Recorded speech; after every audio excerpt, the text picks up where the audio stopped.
What's going on, y'all? And welcome to another episode of Dominique The Podcast. We here every Wednesday, 11 a.m. Pacific Standard Time, 1 p.m. Central Standard Time, and 2 p.m. Eastern Standard Time.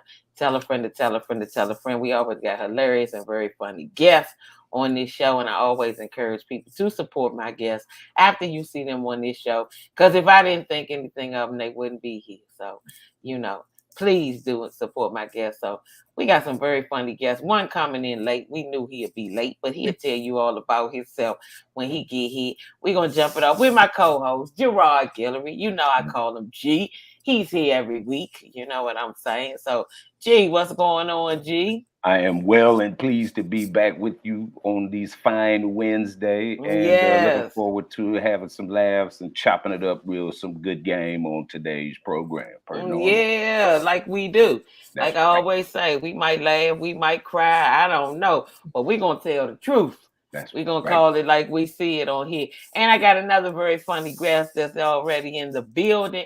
Y'all give it up. And she'll tell you about herself for Monique Latise. What's going on, Monique? Hey, I'm feeling good. It's Women Crush Wednesday, so today is our day. Yeah, what did you say? Women Crush Wednesday. Oh, yeah, it is. I be forgetting about WCW. Sorry, G. That's right. Said, sorry, G. So, Monique, tell the people about yourself and make them familiar with you. Okay. I've been doing comedy for 12 years. Just retired from my full-time job of 27 years. Congratulations. Thank you. I opened up the first Black comedy club in New Jersey 6 weeks before the pandemic. All right. What's the name of it? It was Monique's Comedy Club. Okay. In my city, Paterson, New Jersey. I had 600 people at my grand opening. It was crazy. It was so many people. We had to do 3 extra shows that night. 6 weeks later, the pandemic came and rocked my boat. And I tried to stay open for a year. People were dying. People were, I was begging people to come out. I was coming out my pocket, my bank account. I was liquidating all my funds. I was losing relatives. And I stayed open for a year. That was good. And after the year, God told me to go ahead and close my comedy club and get back on my grind. So that's what I'm doing. All right. Yeah. That's still a success story, though. Yeah. You did it. Several people can't do it. You know what I mean? It's a lot of people that can't do the club thing. So I can mean anybody that can open the club, keep the club open. There you go, right there. He up in here. We're going to put talent up in here. T, what's going on, T? What up, family? What's going on? Got that water going. He don't need no introduction. This is my OG, this talent. You know him, you seen him. He been on everything. He is a legend in this game. T, what's going on? Hey, you know me, Dom. I don't go nowhere without the mic. Right. You understand what I'm saying? I'm going nowhere without this. Right. That's on our chest right here. That's the Superman utensil. Yeah. Man, everything is good, man. It's a great day, sun shining over here. We got that. We still in our summer mode. You know what I mean? In New York Tri-State. I see my girl Mo. So tell her, Mo, Jersey, New York, we shining right now. Yes, we are. Always have. Always have shining. Anybody will tell you I'm from DC, born and raised, and I started in DC. But what made the difference in me as a comic is when I moved to New York City, no doubt about it. That's the city that birthed the stand-up that I am now. The trials and tribulations came here. Oh, the trials and tribulations came in. The growth came there. The understanding of what that microphone you held up was. You know what I mean, T? The understanding of what that means. And then when you get in front of all these different ethnic diversities and you in front of crowds that people will haul out in a minute. Yo, Shamel. Tell that nigga, yo, we ain't pay our money. We popping bottles. Yo, get off the stage. Oh, it brings something different out of you. It brings something different out of you. When you see Mike Tyson straight slap a comic. What was that club up in the... we see, how much stuff we seen, man. I tell people the stories are endless. People that have been on Most Wanted, murderers, drug dealers and killers. It don't even matter. Like, everybody comes to our shows in New York. Right. Yeah, they You know, do. you getting compliments from niggas like Manson. Manson leaving the club with like 4 white bitches. Like, yo, bro, thank you, Manson. They tell you killed tonight. And it was such a You great killed era. this evening. Yeah. It was such a great That's era of hilarious. comedy too. That's funny as hell. Oh my God, Manson? Yeah. Well, don't worry about all that. You killed tonight. It was such a great era to come up in comedy too. You know what I'm saying? These rooms, the Bronx BBQs, because you know back in them days it was a different standard and a different criteria. You know, you wasn't leaving off stage, and the young people, they different. I don't knock the way young people do stuff because they say, "Oh, y'all old school, you hard." And that's okay, all right. I ain't knocking you, but if you don't get no laughs where I'm from, they call that a bomb. They dap each other up. I ain't never seen it in my Hey, let me life. tell you something. You know what's funny? They're a different breed, dog. First of all, I've been out here on these streets in the last. I made a conscious effort this year to take most of the streets back and give them, reroute them, if you will, the direction you want to be in. Because no matter how you look at the people that came before you, the guys and girls, you can call them OGs. You can say, oh, they old, the game change. You can say all of that, but you are still aspiring to be and have what they have. Right. So it's a contradiction in your whole lifestyle. You know what I mean? And you're right. They cut from a different cloth. The thing that rocked me a few years ago, I had this new dude come by the Funny Bone in Syracuse. And he was like, yo, you think I get 5 minutes? Like, yeah, no problem. You know, guy trying to come up, gave him 5 minutes. Bomb. Now that's bad in itself. But then what I got to do after you bomb as the host, digs 10 more dungeons, right? This how different they are. And our day, I wouldn't see you. When I got off the stage, you home. You in your bed. Right. You pissed off. Ben left soon as it was over. Don't nobody mingle after they bomb. Fool. The new dude said to me in the green room, first of all, he was in the green room. So I get off. I said, give it up for Joe Torre. I go in the green room. He in there eating some French fries like it didn't have to. I said, damn, this is a different breed, right? Yeah. And just when I thought that was bad, he's gonna turn to me and go, so where the after party at? I said, oh no. So let me add my 2 cents. I find that a lot of people are in comedy not for the growth and development of comedy, but to say that they're around the talents and around the Dominiques and they're with the ladies and at the bar and doing this and on flyers and you know it's in the pictures, but they could care less about building. Okay. See, yeah, that's my perspective. I never looked at it like that. Go ahead, G. That's an excellent point. I came up in Atlanta at a time in the early 90s, and it was just a lot of hitters there. And it seemed to me that those of us who didn't perform as well on a particular show, you landed physically in another space. Yeah. Right. Where the guys and girls who ripped, they'd be over there by the DJ booth. But it's like if you weren't hilarious tonight, like what you doing over, like you should feel uncomfortable. Yeah. The French fry, the green room. I always did this when I bombed. I didn't walk straight out of the door. I always felt like that was tapping out. Right. I wanted to show with my chest up, my chest out, my chin up. I'm still here, but the whole time I'd be trying to plot how I was gonna get out of the front door without anybody seeing me well before the thing was over. I wouldn't walk straight out. It would be 10, 17 minutes or so that I felt I was obligated to be there because it made me feel like I was quitting. But I wasn't gonna never go in no green room and close myself further in a comedy club.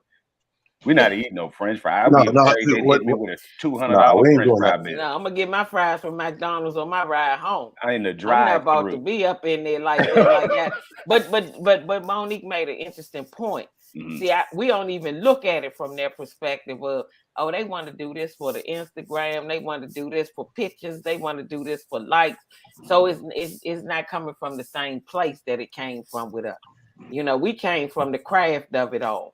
Yeah, the new they don't care about that. Women, I know about the woman part has always been there. Like guys want to do it for women, and I was the type of guy in the game where, like, say women gravitated towards me. So from the outside looking in, dudes would look at it like, oh, I must be doing it for women too, right? So they come into this invisible competition with me. And nigga, I done left more ass on the table than you can count. So you could chase me in the competition of chasing ass if you think that's what it is. I'm on my funny. 9 times out of 10, I can't stay for the after hangout because I'm going to do another spot 45 minutes in the year. And then when I'm done with that, I'm going to find another spot. Do the women like the men that ain't funny though? But see, here's the thing. It's like, I thought that was part of it. They giggle funny. You got to believe, okay, perfect example is like a TK Kirkland. TK Kirkland has the gift of gab. So whether it's a good or bad night for him, he's still going 9 times out of 10 come up on something because he's going to be able to change the narrative, if you will, with his gift of gab. So you might be like, he wasn't that funny, but when TK get up on you and find that drink you like or that smoke you like or whatever, next thing you know, you waking up like my joke. Who band is this? Too late, bitch. Get dressed. Stress test at 8:30 on this but I don't even know if they got that kind of game. I don't even know if they can. They don't know how to do that. It started without music and the drink and everything else. They don't know how to do that. They drinks be like, pull your pants down. I'm on my way. That ain't romantic. But you're right though. Like, there's a lot of things they can't do without, and that's the thing. That's why I said I'm slowly but surely snapping. By this time next year, I'll have all the streets locked again, like we did, so that when new cats come through, you don't just come through. Because I love that when the audience teaches you a lesson. One thing I've been telling the young cats they don't listen to, well, half of them, I'd be like, listen, I know it don't seem like it, but you have to listen as much as you talk up there. If you listen as much as you talk, the crowd's reaction will guide you with what's funny, what's not funny, what we digging, what we not digging, what don't go with what don't sound right, what's offending me, what's offending her. Like, so if you listen while you're talking, they will let you know all those answers that you need to get better. But the problem is, a lot of cats don't listen. They get up there, they do their rant or whatever it is. And if that rant's thrown off, i.e., they don't have your opening song, I wish I would, because they got my opening song. That's the end of my night. Go ahead, Monique. What were you about to say? I was going to say the biggest bull that I received in my 12 years of doing comedy is the Apollo. I did amateur night. And I wanted to challenge myself. I wanted to stand on line. I wanted to, be in the competition. First night, I came in 3rd place. It was great. My family was there. Everybody was cheering me on. So the next round, I was like, I got it in the bag. You know what I mean? Came in 3rd place. Got it in the bag. Yeah, look, Lunel was at the first show. Lunel was at the first show. She taking pictures. I got pictures with her, my family and everything. Second show, I was like, yeah, this is smooth selling. I'm going to come out, warm the crowd up. I forgot that I was doing amateur night and I thought I was on a regular show. So I came out on stage and said, how y'all doing? Make some noise. By the time I opened my mouth on the second note, they had already started singing. They was booing me so bad that the Sandman didn't even want to come out. He was like, yo, they booing you. Get off. The was so shocked. He looked at me like this. I heard the Sandman ran out of sand. They had regular gravel that night. Let me say something. Getting out of the Apollo that night was one of the toughest nights of my life. My whole family was there. My mother had bought 5 rolls. My grandmother had just died, so everybody was up at my grandmother's funeral. So it was crazy. But what I loved about white people was that they were like, you didn't do so bad. Right. The blacks white people don't understand the Apollo language, so you can't listen to them. Like the blacks was like, well, you messed up. You just said somebody passed away, right? My grandmother, but you're supposed to open with that.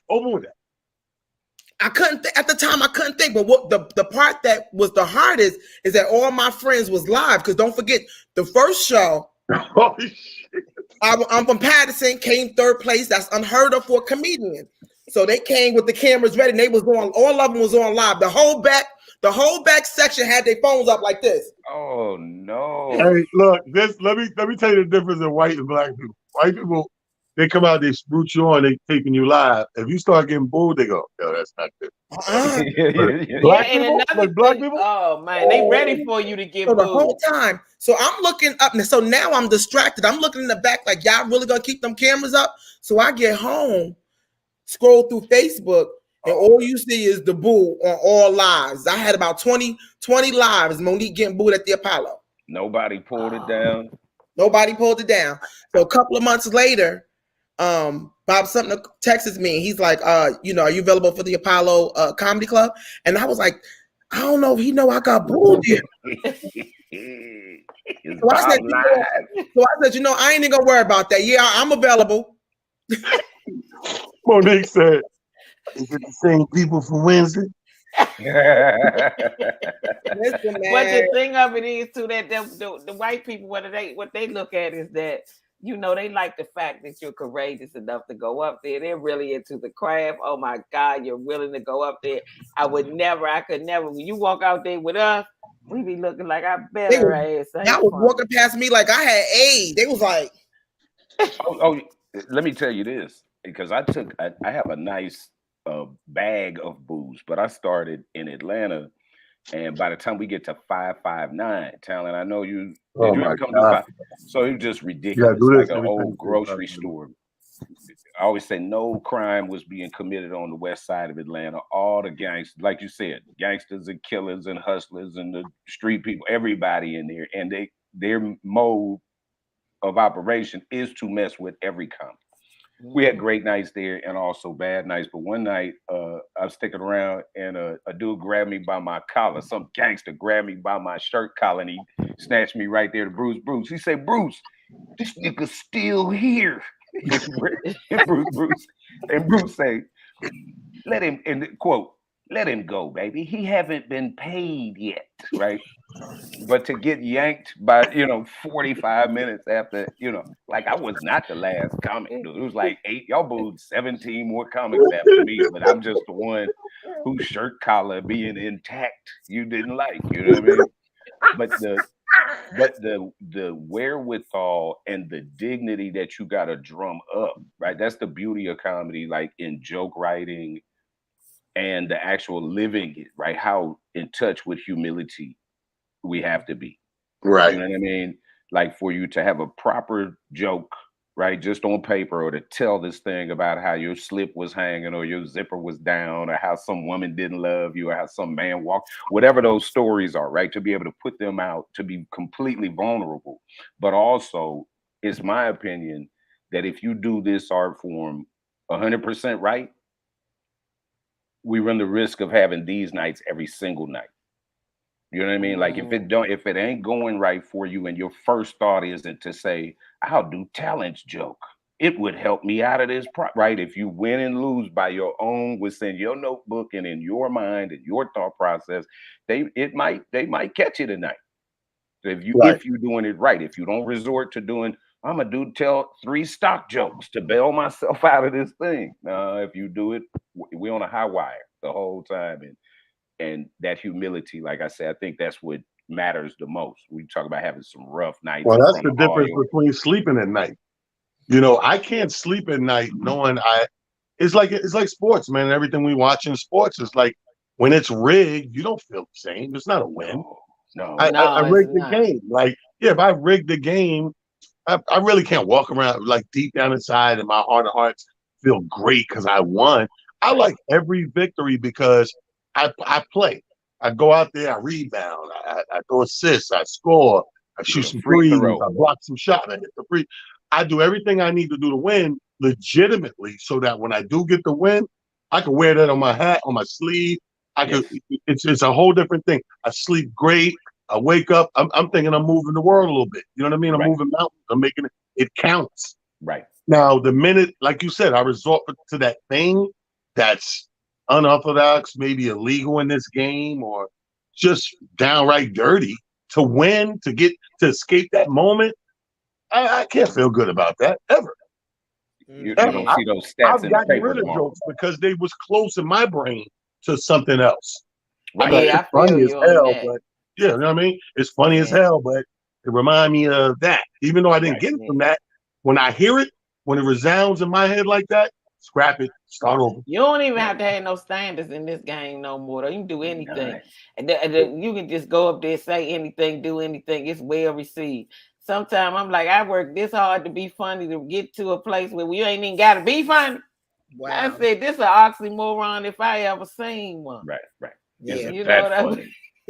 Comedy, let's be honest. Comedy as a whole, it blew up on our side, at least, you know, the black comics, it blew up super fast, faster than anybody was ready for. So it was established on shaky ground. When I talk about dotting I's and crossing T's, all the way from the top, from when we started being televised, we just now in the last 6-7 years started to change and get it right on paper, because on paper it was wrong. At least, like say, look at hip hop. They knew right out the guys who produce hip hop and own the labels. They knew right out the gate there was a thing called publishing and writing money and producer money, and we're gonna direct that money somewhere right away. We're gonna get that money. Right. And the few artists who kind of had a little bit of brain stuff working was like, well, what about my publishing? Oh yeah. Right. Yeah. We came in the game. Nobody mentioned writing and publishing at all.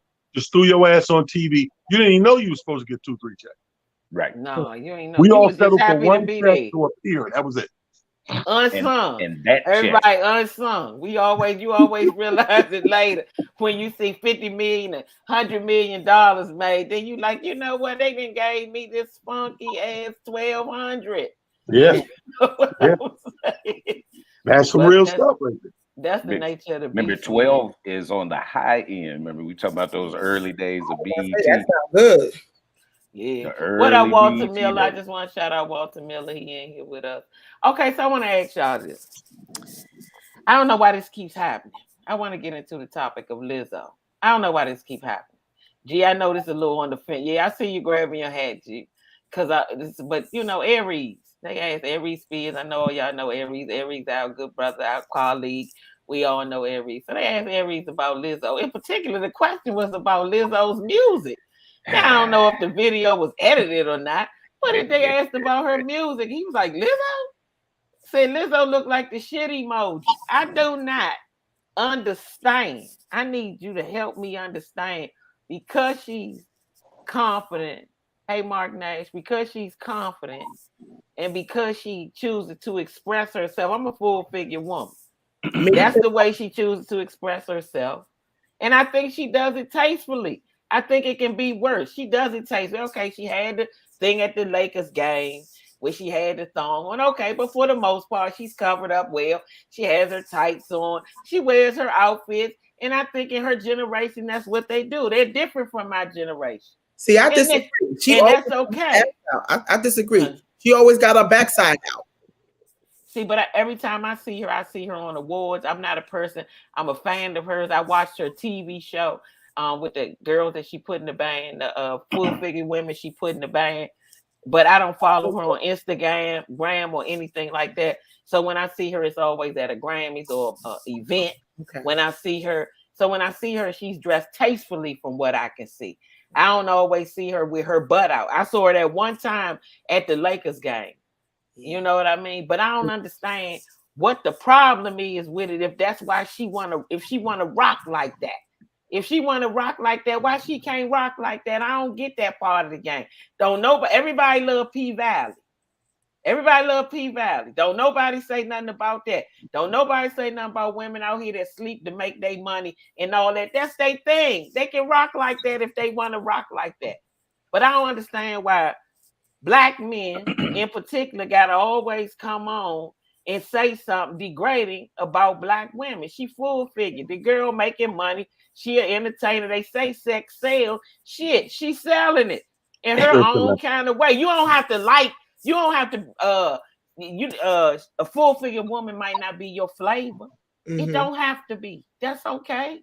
Right. It ain't gotta be your flavor. Here's my thing. I don't understand it. Aries is full figure. You know what? He admitted that. He did too. He admitted that. He said, I'm a big guy in a handsome kind of way. Well, we know beauty is in the eye of the beholder. So he did admit that he was big. You know what I'm saying? That Negro full figure. I get what he was saying.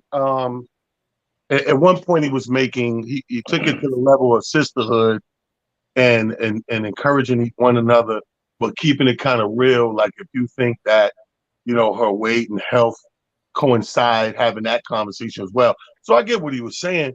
At the end of the day, we got to do better as people in general. Meaning, let people do what they want to do. If you ain't breaking no laws and hurting people, and that's how the one thing we're all experts at, aside from being comics, we're all experts at us.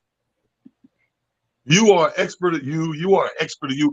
I'm an expert. Can't nobody tell me nothing about me. I don't know. Like, I know me. I've been living with me more than anything I've been doing in life. I got 31 in comedy, but I got 53 in talent. Right. So I'm an expert in me, and I say people got to let people be and do what it is they want. Again, if you ain't hurt nobody and that girl want to wear the booty cutter shorts or have the pasties on or whatever, that's Lizzo, man. More power to her. But don't be judging full-figured people and you full-figured. I think that people are just so used to, especially comics, we're so used to running our mouths about things. We're so used to being having that platform where we can just say whatever we want. It's our stage, our time. And whenever I hear a lot of comics, not a lot, but some comics talk in a more interviewing setting, they still have that same antics where I can say what I want, the things that he would say on stage to make people laugh, he's saying in an interview. Right. Inside, outside of the confines of the comedy space. I'll say this. First off, me and Aries also have a podcast, Sophisticated Scoundrel podcast as well. I do know, and I think we all know Aries has a brash brand of humor, right? So just like what Mo was saying that, so I don't know that I would have said that, but I think I agree with Mo. I saw something yesterday that pointed out something else about Kelly Price and, start running down some full-figured, like a lot of these full-figured artists who we love and adore, who don't always have their backside out. That as a man, it's a weird thing. I'm from the South and I'm a straight man. So I have a proclivity to like to look at women's figures and, I come up in the strip club. Like I said, I believe we live in a strip club environment. And I believe that women have shaken their naked body in a man's face since it was naked bodies and faces.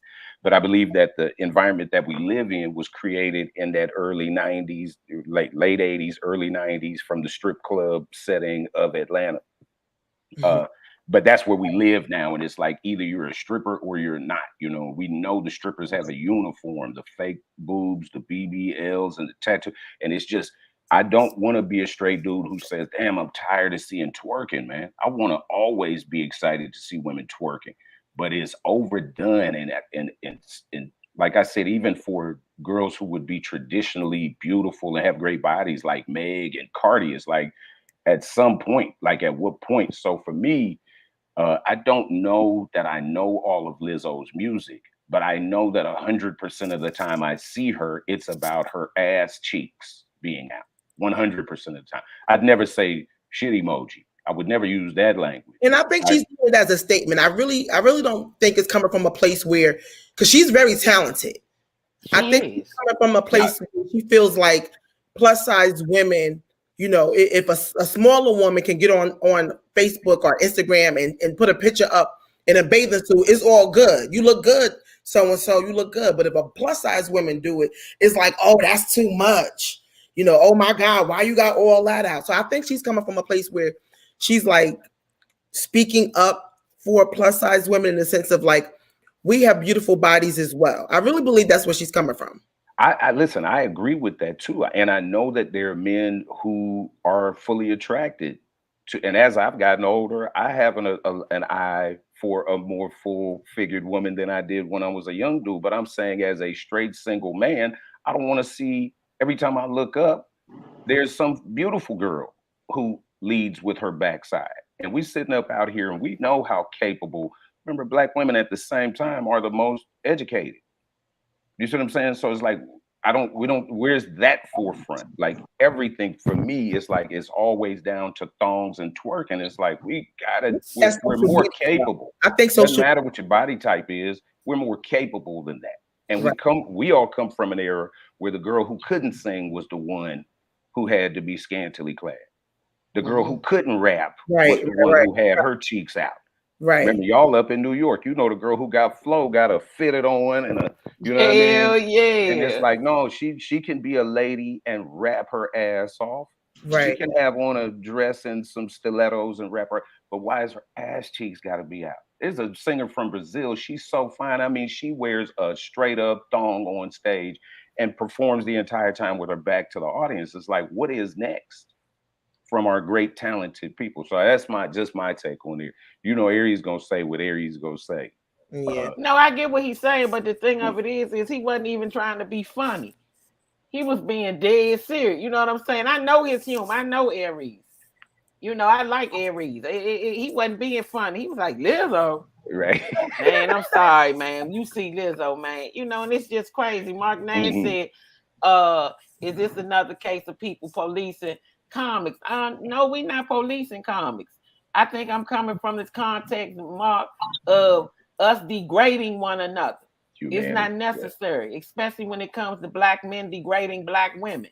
But I like how she handled herself, though. I like how because it ain't no need to reply. She did handle herself well, Monique. And because they asked her why you don't clap back to what?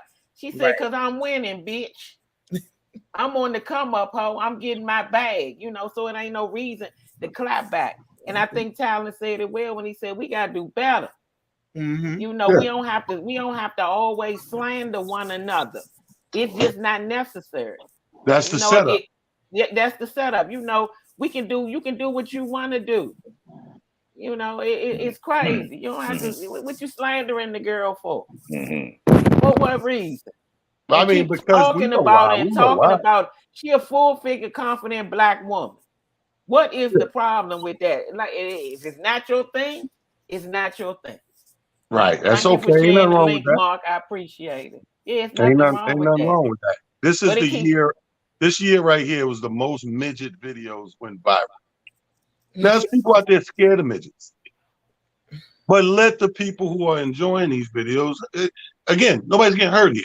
It's pure entertainment. When you take something that's not your flavor, listen, because we all got our own flavors. Right. There's going to be things come by you, come around you. You're going to go to events, whatever.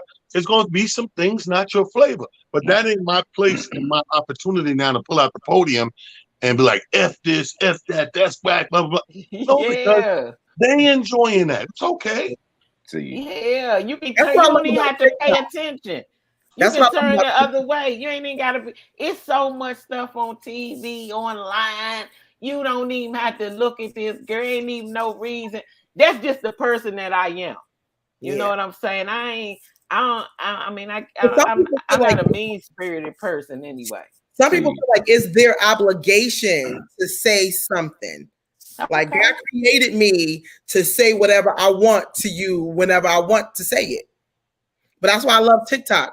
I scroll through TikTok, whatever, and they got some crazy stuff on TikTok. I scroll through whatever I like, I watch, and if it's something that I think is strange, I keep on scrolling. Well, you know, it's kind of like, you ever see The Secret? Anybody familiar with The Secret? They talk about the laws of attraction. They gave a great analogy. They said that if the universe was a catalog, right? When you're supposed to only go to the pages inside of the catalog of the items that you want. So it'd be like going to a restaurant and being like, I don't like snails. Sir, can I take your order? I don't like steak. Can I take your order? I don't like salad. Dude, what do you want? You're looking at everything you don't want on the menu. That's right. Yeah, so Eric Johnson says Spears didn't do anything wrong. These people nowadays are just super sensitive. I guess anybody's sensitive. If millions and millions of people talking about you and calling you all out of your name, you're gonna be sensitive. I didn't say he didn't have his right to his opinion. I was trying to understand why does this continue to happen with this same girl, you know, because she full figured and she liked to show her body off. It's men that like full figure women, believe it or not. I don't think it's that. I think it might be, or is it just clout? It might be the promotion. You know, I was asking the same question about, you know, we had the people who were the most beautiful women 20 years ago, Halle Berry and somebody else. And I scrolled through the news every day, and it's almost like every single day Halle Berry is in a picture in her underwear, and it's on the front page, and I'm put off. I'm saying, man, these are people who earned the right. They were the baddest people on the planet. They were highly paid. They were really good at what they did. And when they turned 55, it's the antics that we didn't see when they were 30, right? We didn't have all of this social media, and we held them at this place. And I'm like, why would she put her pictures out there like that? And somebody reminded me, she put that on Instagram. Yahoo News picked it up and pushed it into my face. So it's like, okay, so she's not doing that. So maybe Lizzo is not doing, maybe Lizzo's just living her life, and all of these outlets keep putting her behind on my screen. But like I said, I don't listen to the radio and all that kind of stuff enough to know. I'm sure I've heard other Lizzo. That first song was the jam. The one that set her off. Right. I love that song. But I don't know any of the other music. And I only knew her songs when I looked at her TV show. I was like, oh, that's her. I didn't even I know wasn't she had really, a show. really in tune I'm to just her saying, songs I see like her that. every day. I don't think, for me, it's not that she's a big woman. You know, there's some other stuff going on TikTok now that some fashion If it ain't show. that, then what is it? Well, watch this. There's a fashion show that just happened somewhere in Miami, and these clips of these stunners in the bikinis are talented. Have you seen this? I mean, absolutely beautiful girls. But when you watch that fashion show in full, there are big old giant full figure women participating in it, and they walking with they doing their thing. Like I said, I don't think big women have that kind. Like I said, when you see big women with a man and children all the time. Men love big women. It's not every man, but many men love big women. And so I don't think he was saying nobody wants her. I don't think that's even a thing. Like, no. What I'm defending against is that I don't believe it's because she's a big woman. I think it's because, like I said, for me personally, I see Lizzo almost every day, and it's always about her cheeks. Her behind is in my screen almost every day. I don't know if that's her doing it or if it's the outlets pushing it, but that's is it a nice ass? But he said she looked like I don't know. A shit emoji. So you got stuck. You like, yeah, that's my internet over here. Because that ain't his flavor, and that's okay. You know what I'm saying? It might be too much woman for G, but that's fine because we always have our different flavors. So he might look at it and be like, oh, but another man be like, oh, okay. The girls in that fashion show, the big women in that fashion show. Yeah, but see, to his point, you know what's to your point is crazy is that there's so many movements going. This is a different climate that we've have yet to live. This is new to everybody. So in this new climate, with all of these fights for space, if you will, and equality, in the midst of that fight, so the full figure woman has a movement too right now. You can see it in advertising and underwear and bra commercials and all type of things. So to be inclusive, like you said, the people who are spearheading this movement, it might be a media outlet and press, it might be magazine, might be TV. When they see people like the Lizzos doing it, and she's full figure, they might snatch her and her likeness and apply it to said movement. Same thing with the drag queens and the transgenders. Like they see a transgender, oh, this was a perfect transgender, and let's put that face on our movement. Same thing with the gay movement. Same thing with the women equal rights. It's so many movements. The climate has never been like this. This is a busy, crowded ass climate. It is. For equality at the same time. Can I ask you, Talent, do you see what is consistent with every one of these movements is that every one of those faces that that group puts out forefront is Black? Right. Well, you got to understand what that is. That's by there's a method to that madness. That's not by mistake, it's by design. Absolutely. Because they're trying to compare these movements to the civil rights movement of Black people and the plight in America. So most Black people look at a gay Black person. Most of them identify first with the gay movement than the Black movement. You talking about the gay group? Yeah, like a Black gay though. Yeah. Like a Black gay right now, if part of my friends, if shit hits the fan, they will take sides and identify with the gender part before the ethnic part.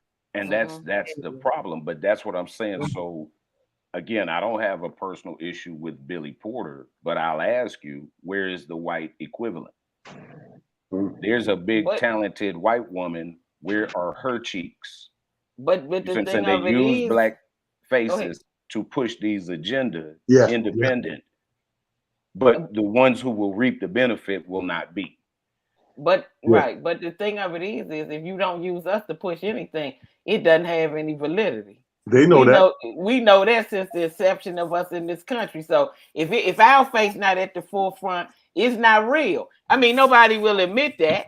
But if you don't use our face, it ain't. You already know that, G. It's not rooted in nothing. Right. But they also do that so that when it's all said and done, and Black people who are not a part of these other subgenres, they will say, then, look what we did for Black people. And it will be, you know what I mean? Just like what Talent was saying, it's like, oh, no, we're going to be Black first, and then, you can be gay right after that. You can be a big, you gotta be, right in after this country. In this country, you have to be Black first. Otherwise, you lose all the validity, and then you fall victim to the setup. That's the setup. The setup is to get you to denounce that part. Fight for these other colorless movements because this blends in with what we're doing. Right. All that reparation stuff y'all doing over there. See, and then at the end of the parade, now they talking about Black trans lives matter. It's like there's a group that's supposed to take care of that. Why are the Black trans having such a hard time that the white trans are not? Well, just basically because of the same thing. We already know why. Because they the Black trans. So it's just. But I'm saying, but it's just what it does when it comes to to Black trans know that. That's what Talent is saying. I'm sure they should know it. They might not. They know it, T. I agree with you, G. They know it. They might not be openly saying it, but they know it. Yeah. You tried to cut it out, but didn't reap no benefits. Yep. Mark said that Jill Scott is a sexual and seductive without having her ass out like that. But Jill Scott, you gotta know, Jill Scott is a middle 50-something-year-old woman. We talking about different generations here. These things, like you said, Kelly Price earlier. She's not gonna be like that. We raised different. We are raised now. We raised to wear undergarments. This generation, they don't care nothing about no holding shit in. They don't care nothing about looking nice under their clothes. They like, I look good, ho. I don't care if my stomach to my knees. I look good. You know what I mean? So if you're talking about two different generations of women. You know what I mean? Now, why this generation different? Let's give Jill credit. She kept her cleavage popping up. Well, that's what, our age range to do that. That's all you gonna get. But Jill Scott wasn't about to come out there with her ass out singing, living my best life, living my life like it's golden. Because we would have been like, she tripping. Right. On something. But Lizzo in a different generation, and the way her generation sells sex differently. So she feel like, as a full figure woman, I'm gonna do the same thing. And I guarantee you she getting her love. Because men love a full figure woman in the dark. They might not go outside and do it. But in the dark, they all the way with it. It's a whole club. It's a whole club of men that likes the BBWs. Yeah. They give parties, they give comedy shows, like I said, and I don't think there's anything wrong, especially I'm over 50. Like, if anyone, why is it a thing? Like, why is, we're beautiful women. Like, why is it even a thing? Because society told us that big women ain't it. Beauty. Yeah, we did. Like my uncle told me one time, ain't nobody had a problem with big women till Twiggy came out. That's a model all the way from the 60s. It said Twiggy or whatever her name is came out and everything. Because if you look back over your history and these movies and you look at the history, wasn't nobody that skinny. We was eating potatoes and stuff all the time. You ain't gonna be skinny eating chitlins and potatoes. Hilarious. So all that And starch. bacon, eating off all that starch. Wasn't nobody who had a skinny grandmama. Tell the truth. Ain't nobody's grandmother was really skinny like that. Maybe at the end of their life, but who had a skinny? Like you look at your grandmother growing up, and your grandmother was a size 8. My grandmother was a size 8. Do you remember the statues? I'm with you, Monique. My grandmother was a long way from an 8. Okay. If your grandmother was skinny, that was your foster parents. Let me tell you. Hilarious. They're not your real parents. And when you turn 18, I gotta tell you about your grandmother. Yeah. Gee, was your grandmother skinny?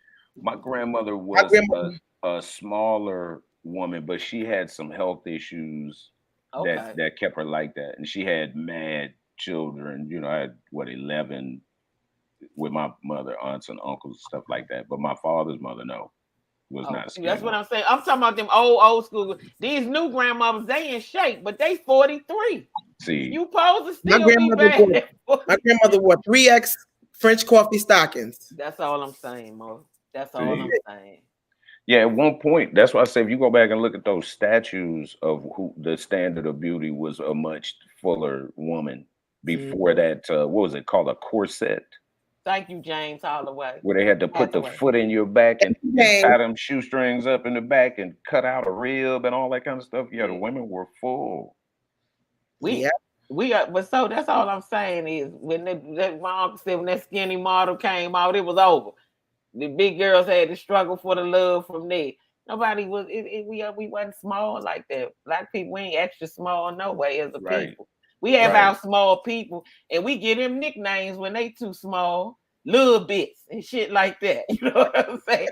Go get little bits. Where little bits? But the world off the chain. I don't know if you guys realize this. I just realized this, and it's in certain states. I don't know if you heard of it before, but in certain states, when prisoners come home, they have to pay for their jail stay. Have you all heard of that before? Yeah, I know that personally.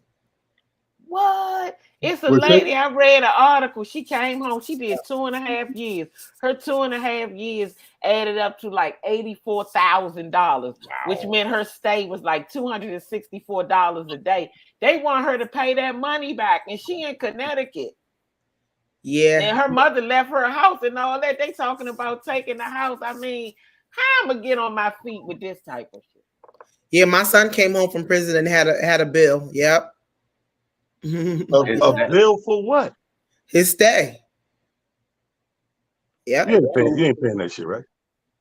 How you get out of that? The same way you do with hospital bills. Just let that shit. Pay $1. If you pay it like a hospital bill, if you pay $1. Don't send nothing, because you send anything, you got something. You don't send nothing. I'm out here. They know how hard it is to get reacclimated into society. So I'm out here struggling. I wish you would hit me with a student loan prison bill. Man. But see, they taking their money though. They taking like if you get a job, they snatching their money like really like that. Yeah. This can't be across the board. What state is this we talking? This one state is Connecticut. It's a lot of states. Okay, New Jersey, Connecticut. It's a lot of states that have it, but they don't really honor it. So I'm bringing it up to bring light to. They probably are going to start to honor it. So if you coming home from the penal system, it's going to be like impossible. You're going to really have to go back to the street. You have to get money under the table. I guess that's the subliminal idea of it. The whole think about this. Right. I'm a conspiracy dude. So the whole subliminal part of that is I know this. The person who put this law into place on the books, they know this. They know that I'm catching a criminal, I'm releasing a criminal, which is one of the most hardest things to do is to get reacclimated and somebody give you the benefit of the doubt back in society. So I know how hard that is. So that pressure that I apply with hitting you with this $80,000 bill to pay for your 2 years in jail is going to force you to wind up back in jail. Right. And I created a law in a system. We talked about the school prison pipeline. So now I put another layer in there to make sure that you are a professional criminal. Yeah. And you Yeah. because I make it hard for you. It's already hard to get reacclimated as a regular civilian in society. Now with this thing right here, I force you to do the underhanded stuff that I'm pretty much going to catch you eventually, and you go back in jail. I'm definitely going to catch you because remember, part of your release was that you weren't going to be able to go kick it with the people who you were kicking it with when you got caught up in the first place, which more than likely were the people who were right there when you opened the front door. Yeah. The people from right here in this building, the people from right here on this block. I can't go to the corner store. That's already enough to get me to go right back. I can't believe it. $264 a night, and your sale didn't look like a day's in.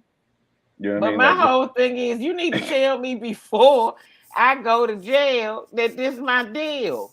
You need to let people know before they even get into criminal activity. You know, if you get locked up, you got to pay for this stay. Yeah. So if you get your stay gonna average $264 to $300 a night. I've been looking at restitution. I tell you, I'm so flabbergasted at the and I expected it, but the January 6th charges, right? Nobody's really getting any real time for the crime that was committed. So when you look at 44 months and $500 restitution and stuff like that, like so not only is this a slap in the face, it explains why or how 13% of the population could be 50% of the prison population in the most incarcerated country on the planet. You know what I'm saying? Where everybody else gets a pass. It's like, don't worry about it. He's doing 10 years. He'll pay your lodging off for you. We're just going to give you a few months and a small restitution. That's outrageous, dumb. I never heard that. But it's crazy. But the thing of it is, this is the thing I always don't like about the system. One of the things is they say that the taxpayer is paying you have to pay this money back because the taxpayers paid for your stay. Why we can only get mentioned in the story? Why we can't never get that trickle down money? If they paying that much money, how do you give it to the taxpayers? Right. If it's for us, why we can't never get it? Why we can't get it back? Well, right. That always get on my nerves because I always see the hustle in it. You know what I'm saying? Quit saying these are the worst slogans ever for me. The taxpayer and the American people. Ain't nobody that asked me shit. They always talk about the American people. I have not been asked these questions, sir. Ma'am, nobody. Am I not the American people? Right. You take my tax dollar like I have not been asked these questions. Right. But excuse me. Who are the American people that you're asking these questions? Nobody ever asked me anything. Right. Not part of a focus group, but none of that. That's like I've been here my whole life. What you say, Mo? That's like when people say they said. Well, they said who's they? Yeah, right. Who are they? I've been here my whole life. I don't watch a gazillion polls and percentages. Nobody ever asked me shit. Right. They ain't never asked me. They ain't never sent me a note. 60% of what? Right. A standardized test. Who are the 60%? Because I never get asked. They're the same people who got the Nielsen box on top of their TV. I've never met anybody with one of those, G. Exactly. Which is why living single get canceled and friends. I'm gonna keep it 100 with you. I went to school with a nigga named Nielsen. He don't know what's going on.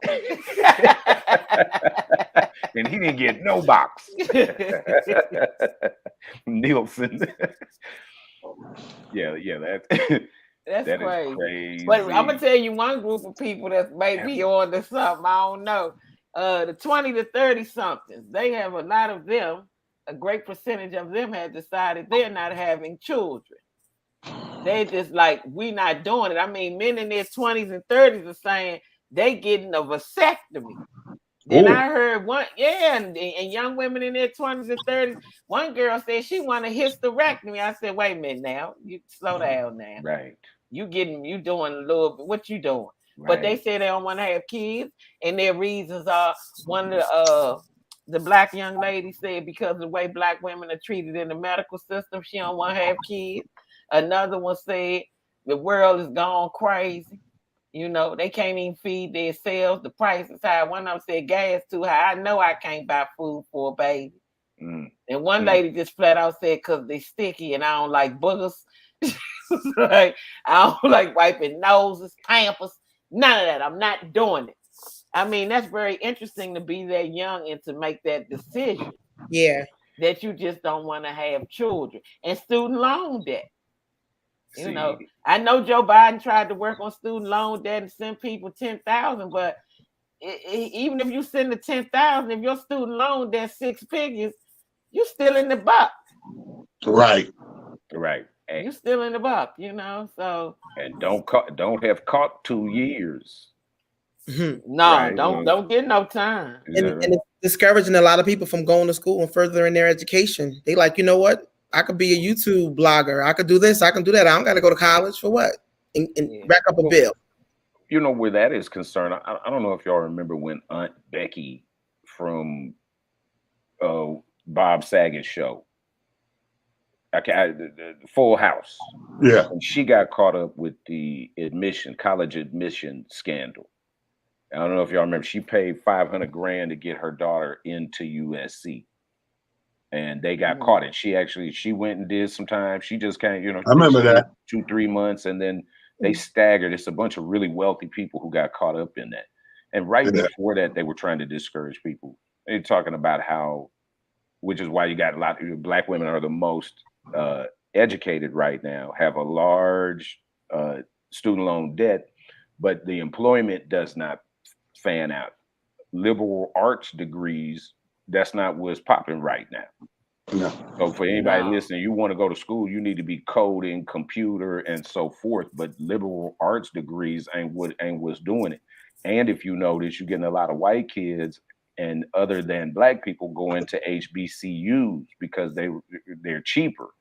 You get a quality education and they're cheaper. So it's turning out that college was a ruse. It wasn't for everybody to go. Some people were supposed to go and get your custodian on. Remember, in 8-9 years, now you own your custodian business. Don't mean you're going to be a plumber, not a plumber, but whatever, right? You could, write that down, jot that down. Well, I'm doing the math. College versus jail. 2.5 years is 84,000. And real quick, he's doing math. He learned in jail, so we ain't got to. I'm gonna need them to change the phrase if I get arrested. Then, because if I got to pay this little bill, I'm gonna need y'all to not say I'm locked up. Say I am on matriculating through school. Tuition hold. He's been held on tuition hold. Ain't no more locked up. If I'm paying the same debt, that's the same thing. It's a detention center, but it's just after school. Yeah. And you know what's ironic about this? We laughing, but the irony is we used to say this in the hood. Like, you have a relative to be in jail, you don't want to tell the kids they're in jail. Yeah, your uncle's at college. Now he really is. He really is. He really is away at college. You actually can go to school for free. So that does make sense what you're saying, Talent, because some inmates go to jail, they get their education, and then they come home, and there's not a student loan that they're paying, is the rent. Well, now it ain't free no more. Now you really you look at that little degree you got in jail, you look at that different. Yeah. Sally Mae want that money back. Man. Sally Mae, Lord have mercy. At every turn, they get us at every turn. That's crazy, man. I tell you something, man. We keep multiplying, but they keep goddamn ingenuitizing. They keep coming up with stuff. Every time you think you got over a hurdle, okay, put another thing there.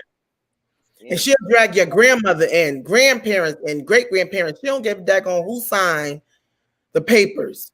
Right. And your grandmother on the fifth income. Yeah, she don't care. She just signed the paper away. They gonna be after her $750 every month. Grandma long gone. They still trying to get that student loan money from her, that her granddaughter, great granddaughter. Dumb, don't you have that bit? Well, there's no more insurance money.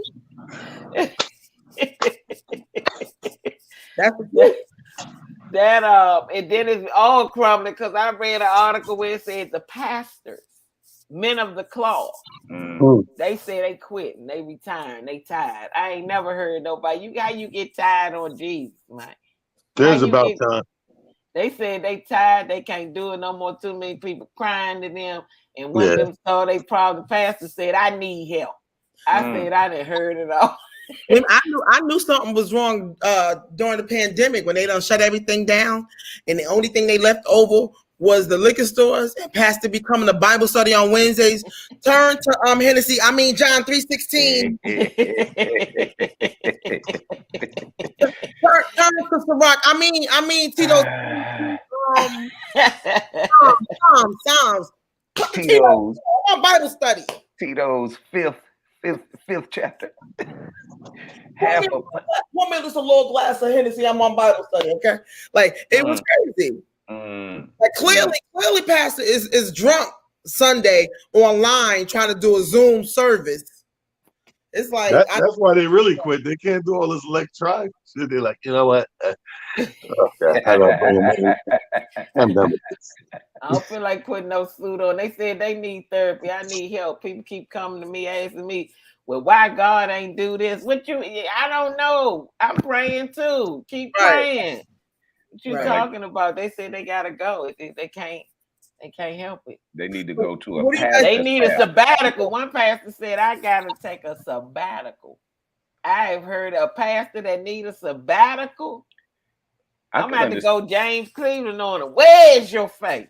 Yeah. There's some religions where you only pastor for a couple of years so you don't burn out. Seriously, there's some I don't know if it's the Reformed Church or the AME, but your assignment is only 2 or 3 years.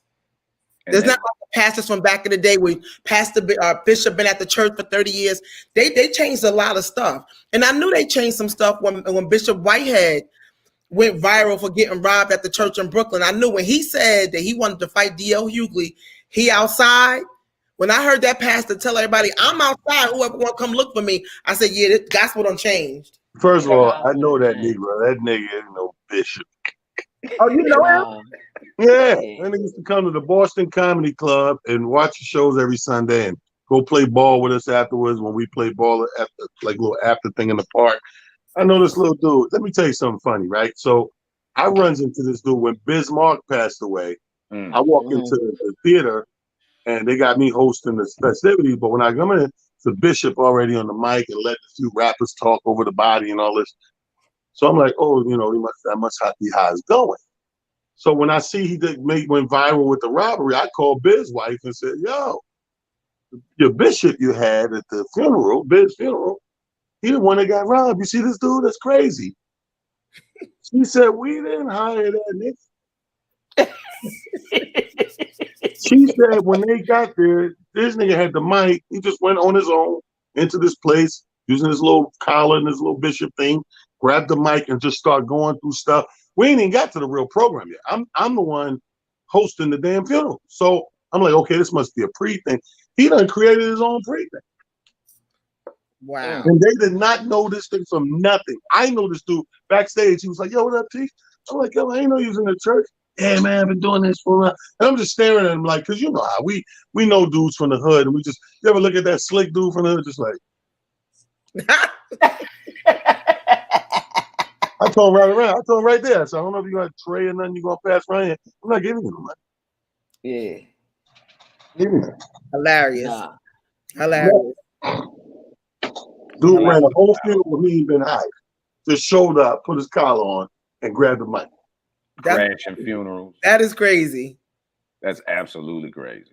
But it sounds consistent with what we've seen. Like you said, we outside. We outside. They outside. I'm on sabbatical, DL. What's up? Sabbatical. A lot of them said they going on sabbatical. They getting divorces. They not trying to make their marriages work. Like, they punching kids in the face. Like, they doing a whole lot of stuff. Mm-hmm. They're not putting up with nothing. Pastors and the bishops ain't putting up with nothing. You heard what Kirk Franklin said. Like, listen, I'm not putting up with that. I don't see where it say nothing in the Bible that I got to put up with my kid mess. No, it ain't in there. Time to change. But like they say, we yet holding on. We yet holding on. The world is just, if you're able to make your little money, got some shelter and some food, you done made it, because this thing out of control. It's absolutely. You know, we talk about it all the time. We touch on it all the time. It's just the world is wow. It's just stuff you see. You just can't believe you seeing this stuff. And it's like the thing that continues to baffle me is that from the time we grew up to the internet, the way things so wow, you would think it was been a span of like 50 or 60 years. He's talking about 20 years. A lot of the thing just being wow. Dave. I'm sorry, go ahead. You know, we don't care about each other. We ain't loving each other right. We talking about each other like a dog for clicks and likes and clout. It's wild out here. Yeah.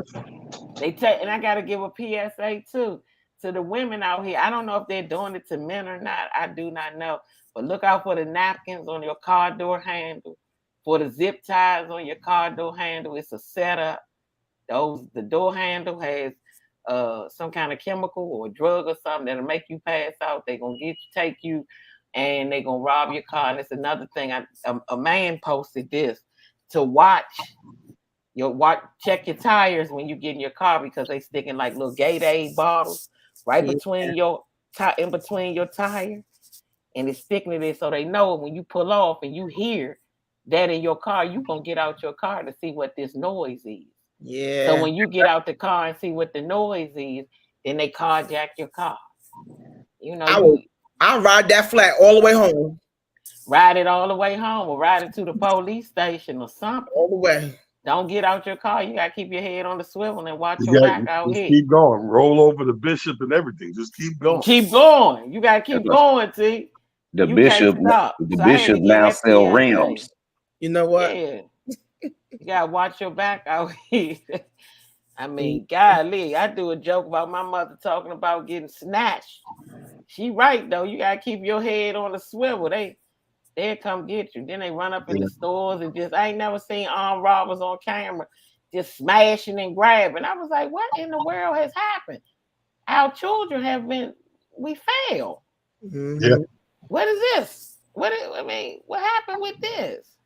Black Friday. And then you can't even open your door. They got another Black Friday. They got another scam too, where they knock on your door. They send a woman to knock on your door and tell you she need help.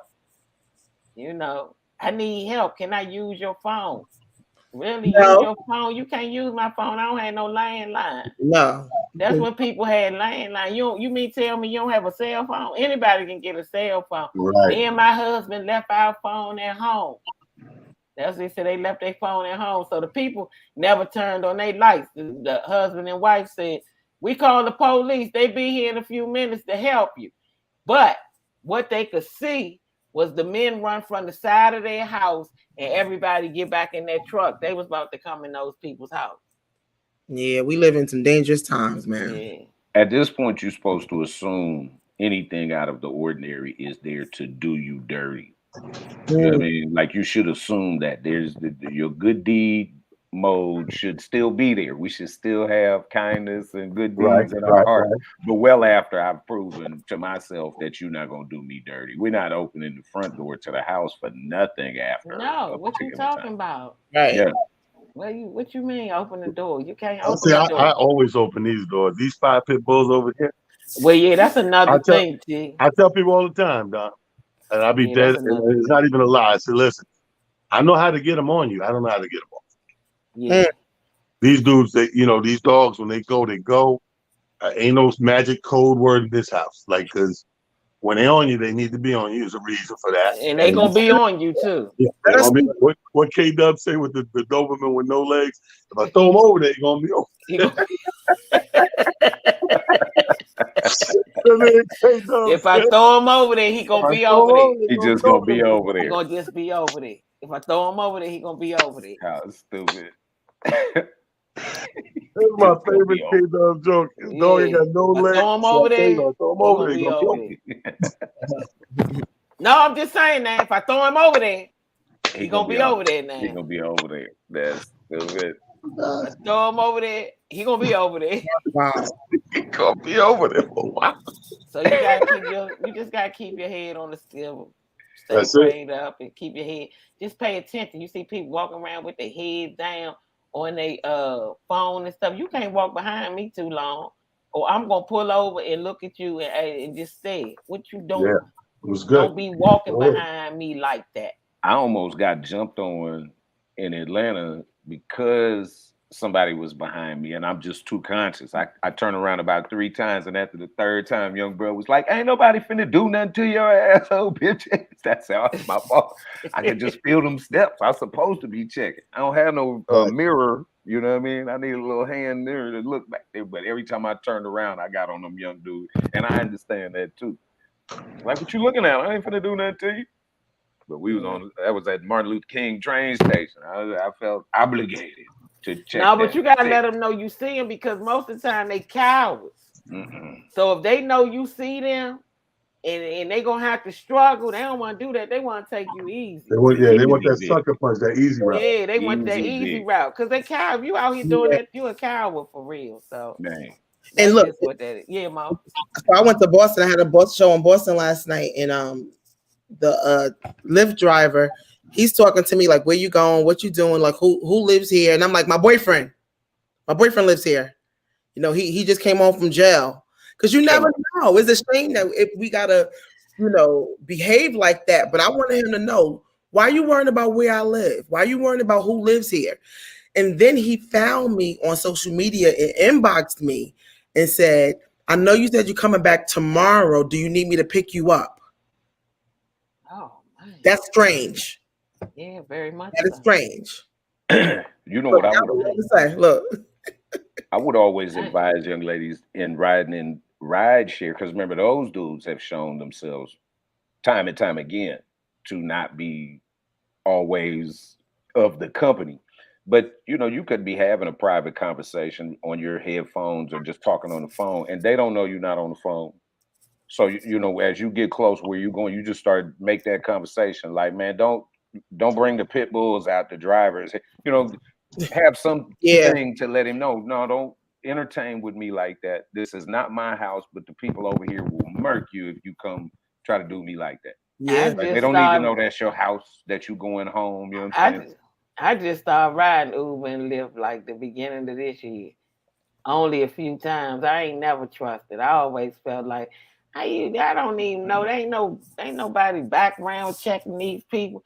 Get me in the car with the neighborhood sick dude.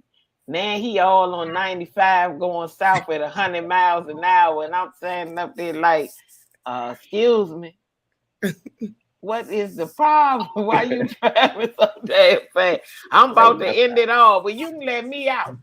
I just want to go in the corner. I do. I'm a Lyft rider. I drive a lot, so whenever I get a chance to jump in the Lyft. But you're right.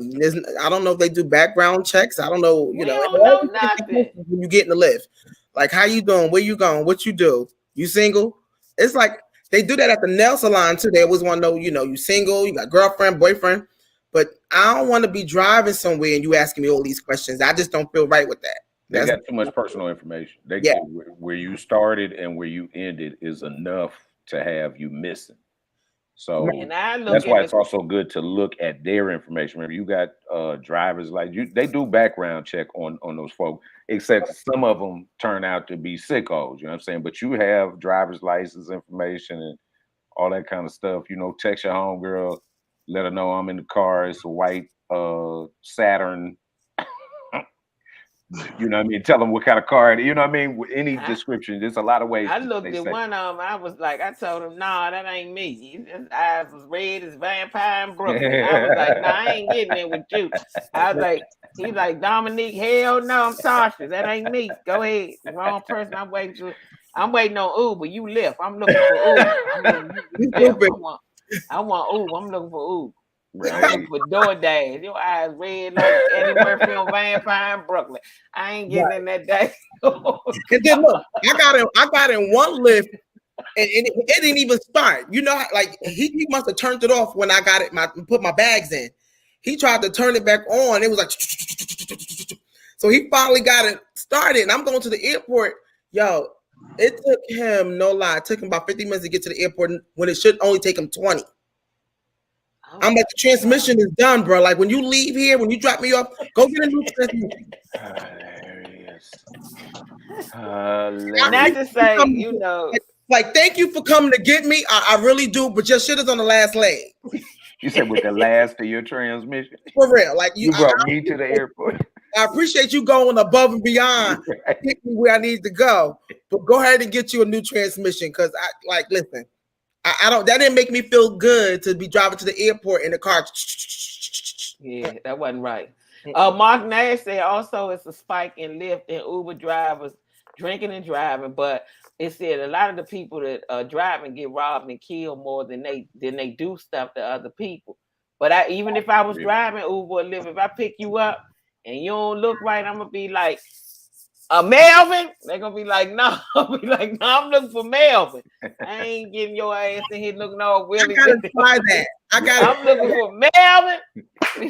You call for Melvin? No, I call for Turner. Oh no, I'm looking for Melvin. I'm gonna pull right off on your ass. I gotta try that. You gotta have some kind of discernment. You got to look at these people and be like, man, why are he looking? What he look like? You ain't about to sit behind me. That's another thing. If I drive Uber and Lyft, you're gonna have to sit next to me. Because I'm gonna have to have a fair chance. You ain't gonna special victims SVU me. Now from behind. Good fellas. Yeah, no, you ain't doing none of that. The Uber Eats is worse. You gonna get my food. I don't know what you're doing to my food when you come back with my bag of Wendy's and I'm paying the extra $20 just to have you Uber Eats my lunch. And I don't know what you could have sucked one of the fries and put it back in the thing. I'm good.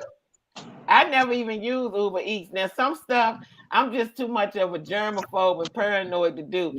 I'm gonna just drink water if a stranger. Because I see them people picking up them bags and they be scratching. This all hot outside. I have never used Grubhub, Uber Eats. I ain't never used none of that. Uber Eats is the biggest drug dealers out in the streets right now. They are making money. I can believe it. Everybody is Uber and eating. Oh, that's hilarious. And that little hotel, little bag, little sticker they put on that bag, you lift that sticker up and put it back so neat. I'm not doing that. These people be to put fentanyl. I be see my mind. I look at crime TV too. Be to put fentanyl or some shit on my burger. I'm sitting up there killing the burger.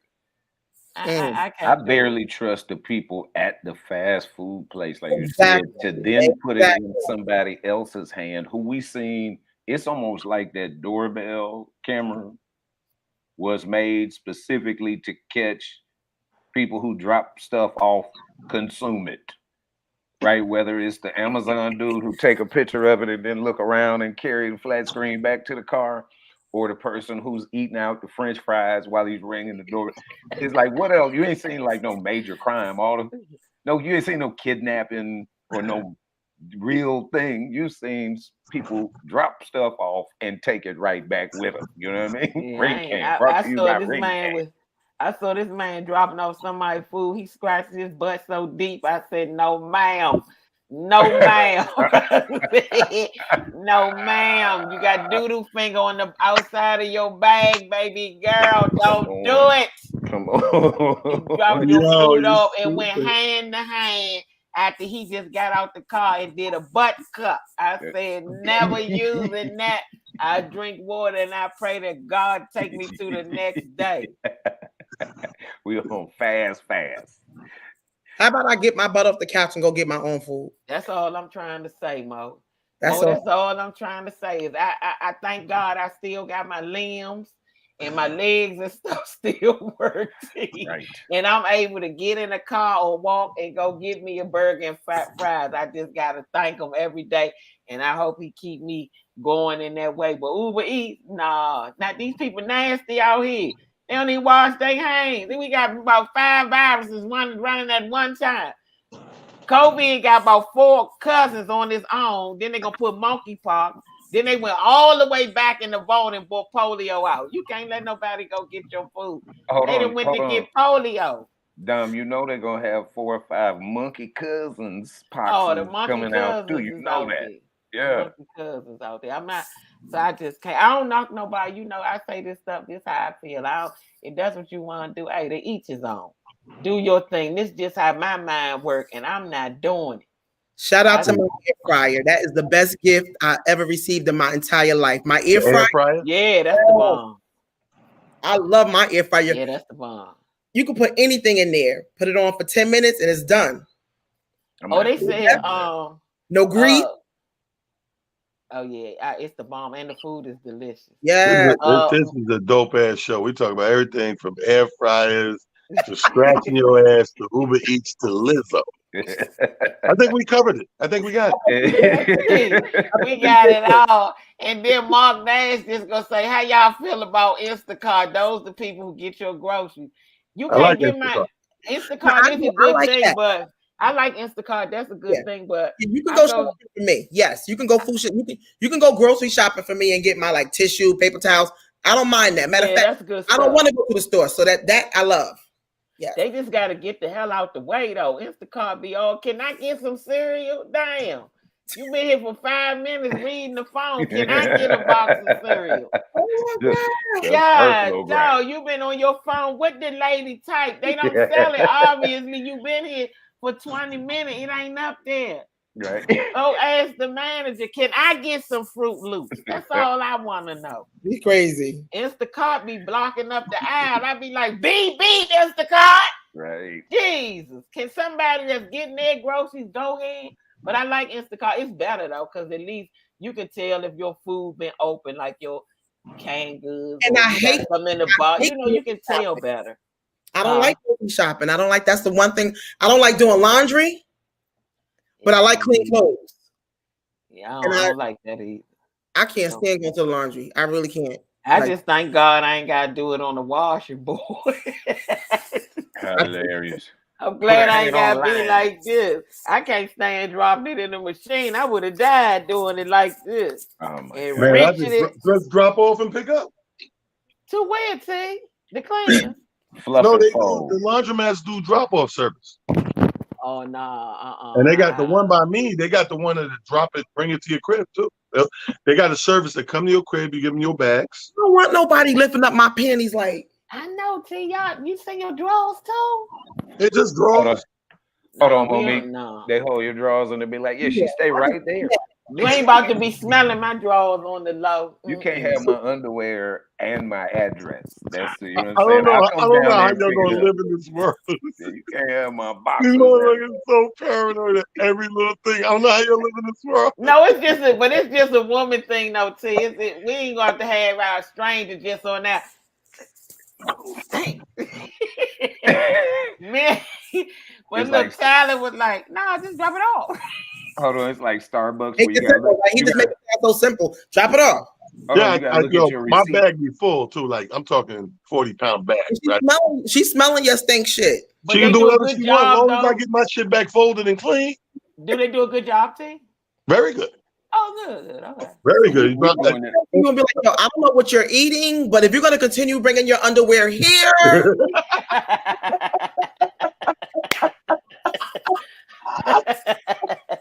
Like I'm gonna need you to work on your bowels and your digestive system. Hey, yo, I don't know what you're eating. Yo, that we was in the bar last night. But it was some corn in the seat.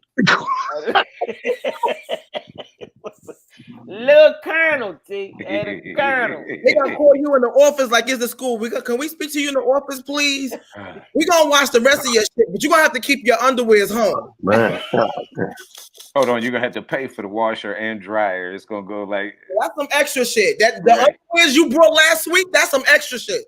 $264. No, but I know a lot of men that do that though. They take their laundry to the they had the fluff and flow. And they always say they be missing the sock every once in a while, but other than that, they do a good job. Mm. And if you go to the same place that the lady know you, she gonna take care of your shit. And you don't ever wonder why she look at y'all like that? Like when you come get the bag, she be like, I'm good. She only look like that if I'm walking one of the dogs. That lady won't come by that glass. She be like, do they leave? I'm like, hey, do they leave notes to you like, okay, it's time to buy some new drawers, the seat is thin. You done pooted the seat out of these. One more wash and they gonna bust through. They can't take one more wash. The seat out of it. Pooted the seat out of you. Something wrong with y'all. I appreciate y'all for coming here. Tell everybody you all have been great guests. We cover genre things. You know I love it. Yeah, so tell everybody where they can find y'all and what y'all got coming up. I always tell my guests, any guests on here, my guests funny, my guests on it, they on point, and support them outside of this podcast. Monique, we're gonna start with you, lady. Okay, well tonight I'm actually with talent. We are at, what is it called? Charlie Meanies? Yeah, Charlie Meanies is a new spot out in dope ass spot grown folks like in Valley Stream, Long Island, right there on the border of Queens. They rave about it. It's my first time there. They start in comedy Wednesday night. Oh, stop. Yep. And follow me on Instagram and follow me on TikTok. I do some crazy shit, but that's where you can find my funny. Give me your handle, Mo. Monique Latise on all platforms. Monique Latise on all platforms. Gee, what's cracking? I know you got something jumping. Hey, listen, like she said, we kick off the Wednesday tonight. Tomorrow, got the new room in Queens. Like I said, we getting out here taking these streets back so that these kids got to check through us and do it the right way. Friday, making my way down to Philly, Camden area, do a show down there. Saturday, we in Brooklyn, the new spot, Brooklyn Estates. It's Labor Day weekend, people. Be safe out here, travel. If you need any information how to get these tickets, go on my Instagram, Talent Duck Comedian with a DA, Talent Duck Comedian. All right, G, what's cracking, G? Word up. Once again, me and Aries got that podcast. We're doing on episode 5. As long as the world don't come crashing down, we'll be there on Mondays. You can follow that right here on YouTube or wherever you get your streaming. And of course, I'm always gonna be sitting right here next Wednesday with my beautiful friend who's hilarious, and I'm so gracious to have me, Dominique. We're gonna be right here next week. So be looking forward to seeing y'all again. I'm headed to September the 9th to the 10th. I'll be in Tampa, Florida. Get your tickets. I'll be at the Tampa Improv. The funny will be in the building. So y'all come check that show at the end of the month in September. I'm supposed to be in Jackson, Mississippi. We praying for all the people in Jackson, Mississippi. I know y'all, I don't know if I'm going to be able to come, but hopefully you'll have things worked out and things will be better by the end of September. So that will be September the 30th to October the 2nd. And I appreciate you guys watching. Mark said he's been a fan of yours forever, T. Word. That's appreciate that. Yeah, he said forever. I appreciate. Thank you, Mark, for sharing. And like G said, we'll be here every week, every Wednesday. Tell a friend to tell a friend. We come on at 11 a.m. Pacific Standard Time, 1 p.m. Central Standard Time, and 2 p.m. Eastern Standard Time. I appreciate you, Talent. Thank you, Mo. Thank y'all for joining me. And as usual, we'll see y'all next week, and we out. Take care.